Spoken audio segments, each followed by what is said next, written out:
It's almost the end of the year, so might as well do the end of year book tag.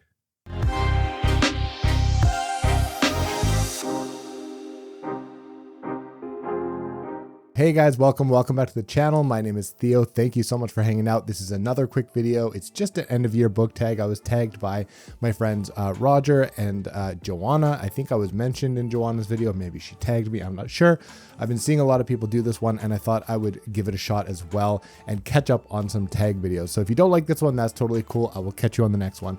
But stick around. I have some good answers for this one. So let's go ahead and get into it. Question number 1, are there any books you started this year that you still have to finish? Yes, I still have to finish It. I am Stephen King's It. I'm halfway through. I'm really enjoying it. I've talked a little bit about it. I started it in October. I was thinking I would have a chance to fit it in the month of November, but I have a couple other books I'm prioritizing and I'm really enjoying. I cannot wait to get back to it. I'm literally 50% in and it's a book that I can't stop thinking about. I'll pick up a couple pages here and there. Sometimes I'll do a chapter, but I haven't read it in a while. So I'm very keen to get back to it. It's a book that I desperately want to finish sooner than later. We'll definitely finish by the end of the year, but definitely need to wrap that up because I'm having a blast and it's one that's been on the bucket list for Stephen King for a very long time. I'm embarrassed to say I haven't read it up until now, so it'll be done soon. Question number 2, do you have an autumnal book to transition into the end of the year? I tend to over associate fall with Halloween. That's just kind of how I roll. I put out my spooky season kind of TBR, all the books that I wanted to try and get to in the month of October, and spooky season and Halloween fall type vibes for me. And I got to most of them. A lot of them I didn't get to, and I'll be fitting them in, over the next however many months. But yeah, I typically over associate fall with Halloween, and we have a very short fall here in Western Canada. We start to get winter like overnight. And so the books I usually use to transition into my, autumn fall type vibes are my spooky season horror TBR. And that's typically what I do.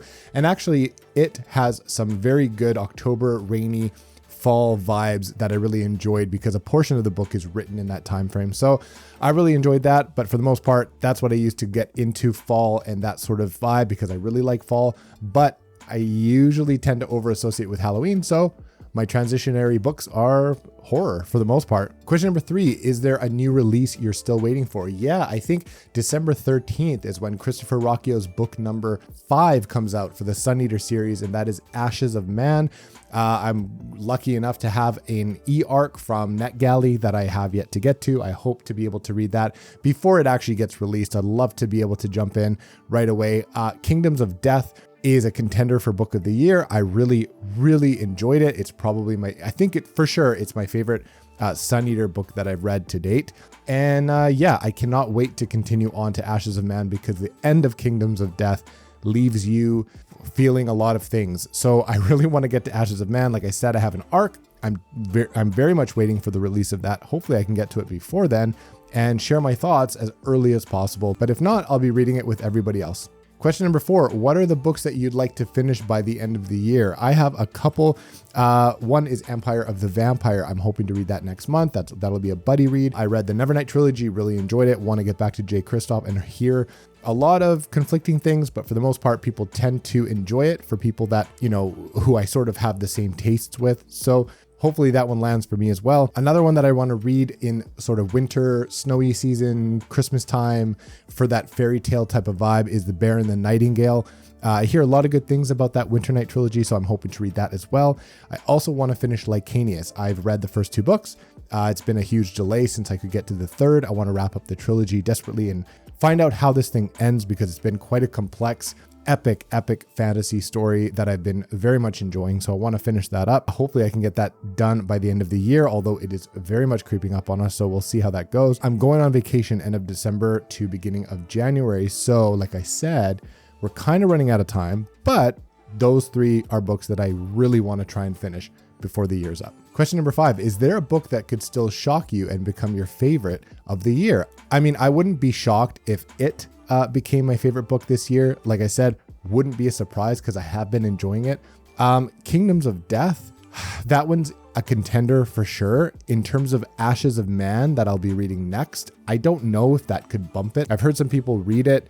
They have the arc, they've read it, and when they compare the two, Kingdoms of Death, I think, pulls out ahead on that one. So I don't know if that's going to be able to shock me and beat Kingdoms of Death and trump, it if I finish it and become my book of the year. One that I could see becoming my book of the year is Empire of the Vampire. It's either going to completely miss for me and I'm going to kind of appreciate it for what it was and it'll be a miss, or I bet you I'm going to love it a lot. So I don't really think I'm going to be in the middle on that one. I think I'm probably going to be in that latter camp with most people. So I don't know. I'm thinking that one could probably sneak up and become my book of the year, which would be a little surprising given the quality of books I've read so far. Question number 6, have you already started making plans for next year? Yes, very much so. I'm a planner. I like to look forward. I've actually released a 2023, books and series I'm most looking forward to next year to prioritize. I'm also going to be releasing a video on my 2023 reading and life goals. I like to set goals for the following year. And as I continue to read more and more and have this channel and grow it, hopefully, I like to structure that a little bit more and, make time and room for mood reading and things like that and buddy reads. But I like to try and set goals for the types of books I want to read, the types of authors, the formats I want to read, how I structure my reading, and maybe how much I want to read in a year. I'd like to try and fit some books in that are outside of my comfort zone and things like that. I'd like to bring some diversity to the authors I'm reading.